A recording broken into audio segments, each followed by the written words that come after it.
आपका आपके अपने यूट्यूब चैनल एस्ट्रो जेनेसिस में। आज हम ग्रहों की अस्त अवस्था और मृत अवस्था के बारे में बात करेंगे। जब कोई ग्रह अस्त अवस्था में होता है या मृत अवस्था में होता है तो अपना कितना प्रभाव देता है, अपना कितना प्रभाव देने में वो सक्षम होता है, इसके बारे में बात करेंगे। जब कोई ग्रह सूर्य के समीप आ जाता है तो वह ग्रह सूर्य से अस्त कहलाता है। सूर्य के साथ किसी भी ग्रह के अस्त होने का यह बिल्कुल भी मतलब नहीं होता कि वह अपना प्रभाव नहीं देगा। सूर्य ग्रहों का राजा है। सूर्य के साथ किसी ग्रह का अस्त होने का मतलब यह नहीं है कि वह अपना प्रभाव नहीं देगा। वह अपना प्रभाव कम जरूर दे सकता है, मगर ये नहीं होता अस्त होने के बाद सूर्य के कोई भी ग्रह कि वो अपना बिल्कुल प्रभाव नहीं देगा। जब सूर्य के साथ कोई ग्रह अस्त होता है तो वह ग्रह जिस तत्व का प्रतिनिधित्व करता है उस तत्व की कमी जातक के जीवन में हो सकती है, अर्थात इसका मतलब ये बिल्कुल नहीं है कि वह तत्व उसके जीवन में पाया ही नहीं जाएगा। यानी कि ग्रहों के साथ सूर्य के साथ कोई भी ग्रह अस्त होने पर अपना प्रभाव देता है। अब जानते हैं कि कोई भी ग्रह कितने डिग्री तक सूर्य के साथ अस्त होता है। पहले बात करते हैं चंद्रमा की। चंद्रमा हमारा सूर्य के साथ 12 डिग्री तक अस्त नहीं होता, यानी कि 12 डिग्री तक होने पर वो अपना प्रभाव देता है। अगर चंद्रमा की डिग्री 12 से कम होगी तो वह अस्त हो जाएगा, यानी 12 डिग्री तक होने पर वो अस्त नहीं होता है। अगर इससे कम डिग्री होगी चंद्रमा की तो वह अस्त हो जाएगा। इसी प्रकार मंगल सूर्य से 17 डिग्री तक अस्त नहीं होता है। अगर इससे कम 17 से कम डिग्री होगी तो मंगल सूर्य के साथ अस्त हो जाएगा। इसी प्रकार बुध 13 डिग्री तक सूर्य के साथ अस्त नहीं होता है। अगर 13 से कम डिग्री होगी तो वह अस्त हो जाएगा। इसी प्रकार गुरु 11 डिग्री तक सूर्य के साथ अस्त नहीं होते हैं। इससे कम डिग्री पर वह अस्त कहलाएंगे। इसी प्रकार हमारे शुक्र देव 9 डिग्री तक सूर्य के साथ अस्त नहीं होते हैं। 9 से कम डिग्री होने पर वह अस्त कहलाएंगे। शनि हमारे 15 डिग्री तक सूर्य के साथ अस्त नहीं होते हैं। इससे अगर कम डिग्री है तो वह अस्त कहलाएंगे। राहु केतु सूर्य के साथ अस्त नहीं होते हैं। अगर राहु केतु की बात की जाए तो वह सूर्य के साथ अस्त नहीं होते हैं। ये सूर्य को ही ग्रहण लगा देते हैं। देखा जाता है कि बलाबल किसमें ज़्यादा है, सूर्य में या राहु में या केतु में। वैसे तो कोई भी ग्रह अस्त होने पर अपना संपूर्ण प्रभाव नहीं खोता है।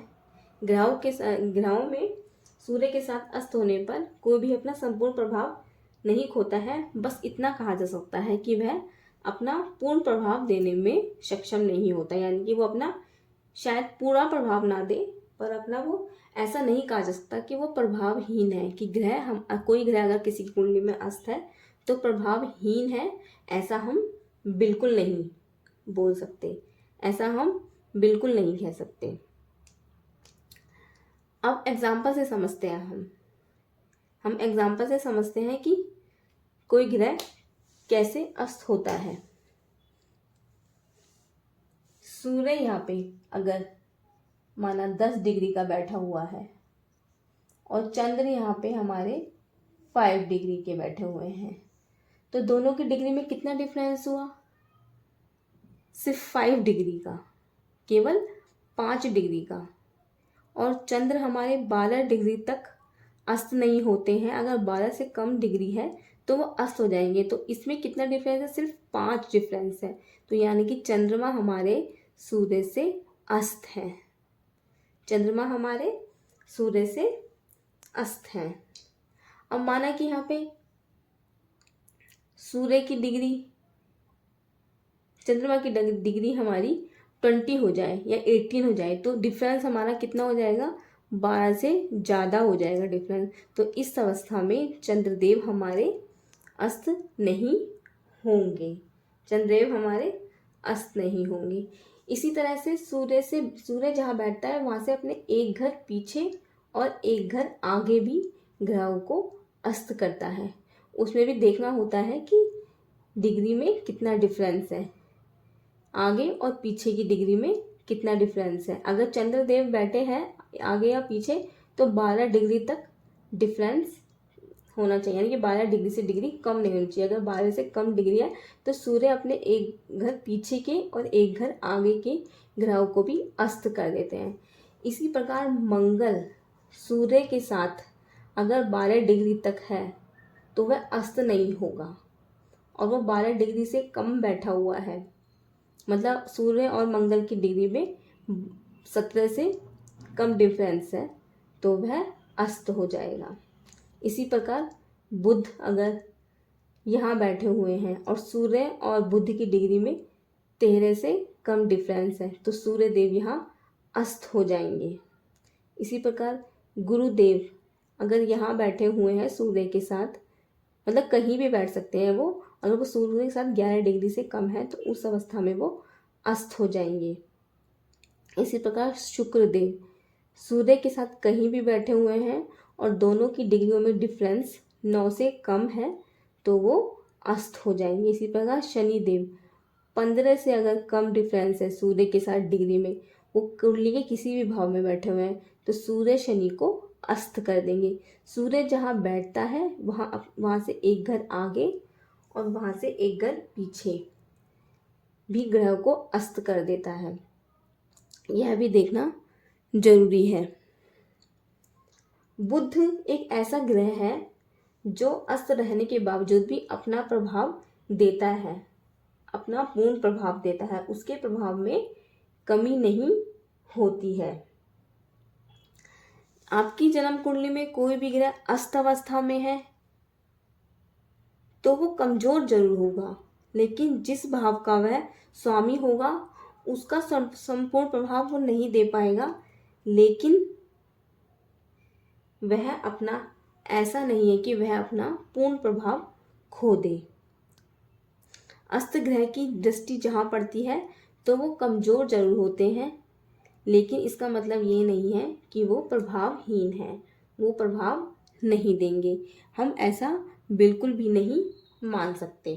अब चलते हैं, जानते हैं ग्रहों के मृत अवस्था के बारे में। ग्रहों की हमारी 5 अवस्था होती है: बाल अवस्था, कुमार अवस्था, युवावस्था, वृद्ध अवस्था, मृत अवस्था। 0 से 6 डिग्री पे ग्रह हमारा बाल अवस्था में है, 6 से 12 में कुमार अवस्था में है, 12 से 18 में युवा अवस्था में है, 18 से 24 में वृद्ध अवस्था में है, 24 से 30 में वो मृत अवस्था में है। अगर कोई ग्रह विषम राशि में बैठा हुआ है तो वो 0 से 6 डिग्री पे बाल अवस्था में कहलाता है। अगर कोई ग्रह सम राशि में बैठा हुआ है तो वह 0 से 6 डिग्री में मृत अवस्था में कहलाता है, यानी कि उसकी 0 से 6 डिग्री मृत अवस्था, उसके बाद उल्टा चलेगा वृद्ध अवस्था, युवा अवस्था, कुमार अवस्था, बाल अवस्था।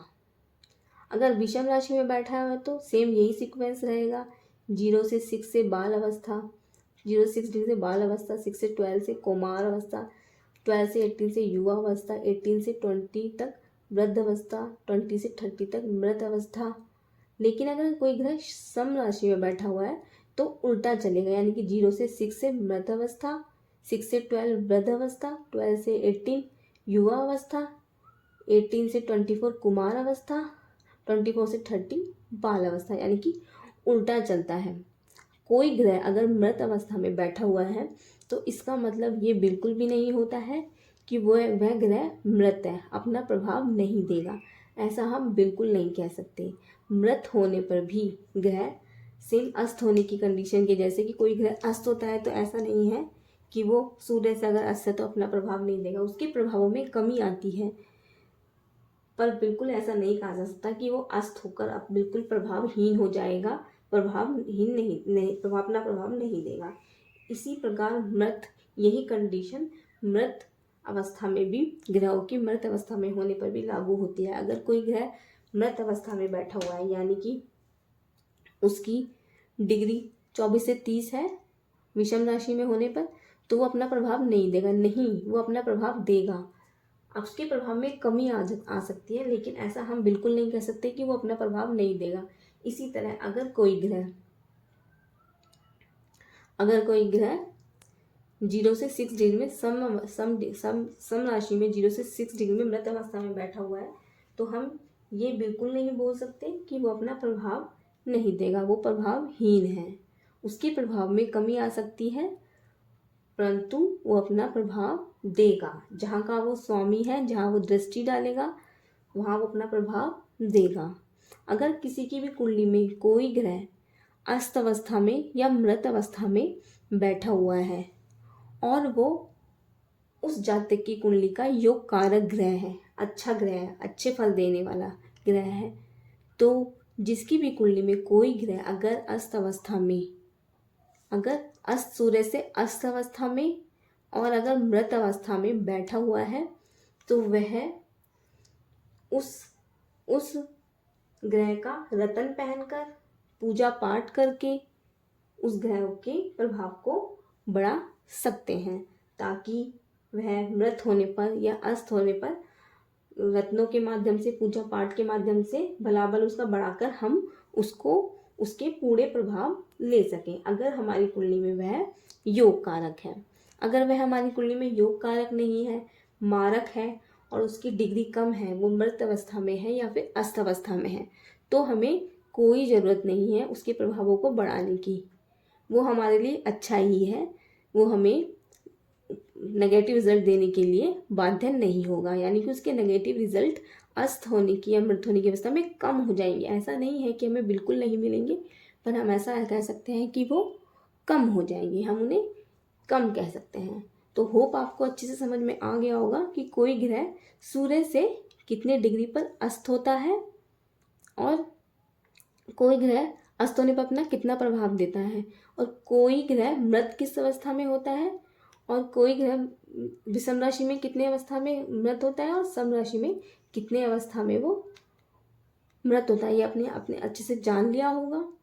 सूर्य अपने से एक घर आगे और एक घर पीछे के ग्रहों को भी अस्त कर देते हैं। ये कुंडली में ये भी देखना जरूरी होता है।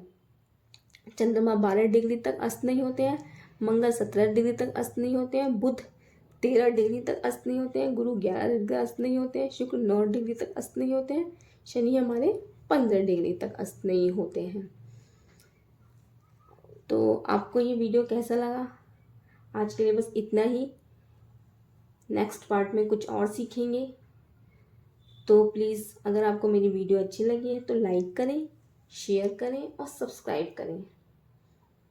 आपका एक लाइक मेरे लिए बहुत महत्वपूर्ण लगता है। धन्यवाद।